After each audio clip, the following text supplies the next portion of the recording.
CPIM ഭരിക്കുന്ന സംസ്ഥാനത്തെ കോർപ്പറേഷനുകളും നഗരസഭകളും അഴിമതിയുടെ കേന്ദ്രങ്ങളായി മാറിയെന്ന് മുൻ കേന്ദ്രമന്ത്രി V Muraleedharan. Attingal town hall നവീകരണത്തിലെ അഴിമതിക്കെതിരായി BJP നഗരസഭയിലേക്ക് സംഘടിപ്പിച്ച മാർച്ച് വി മുരളീധരൻ ഉദ്ഘാടനം ചെയ്തു.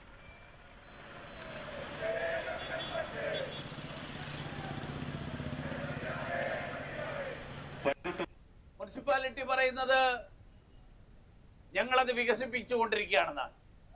5.5 കോടി ചെലവിട്ടു. 5.5 കോടി ചെലവിട്ടിട്ട് എന്തുണ്ടായി എന്ന് ചോദിച്ചാൽ അതിന് ഉത്തരവില്ല.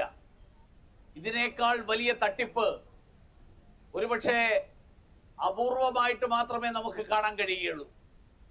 5.5 കോടി ചെലവിട്ട് ഒന്നുമാവാത്ത അവസ്ഥ.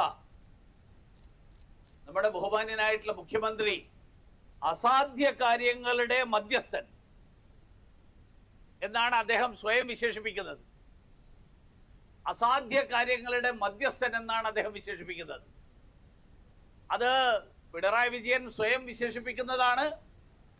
അതോടൊപ്പം പിണറായി വിജയന്റെ വാഴ്ത്തുപാട്ടുകാർ സംസ്ഥാനത്തെ വികസന പ്രവർത്തനങ്ങൾക്കായി കേന്ദ്രം നൽകുന്ന ഫണ്ടുകൾ ഉൾപ്പെടെ ധൂർത്തടിച്ച് പാഴാക്കി കളയുന്ന സ്ഥിതിയാണ് ഇന്നുള്ളത്.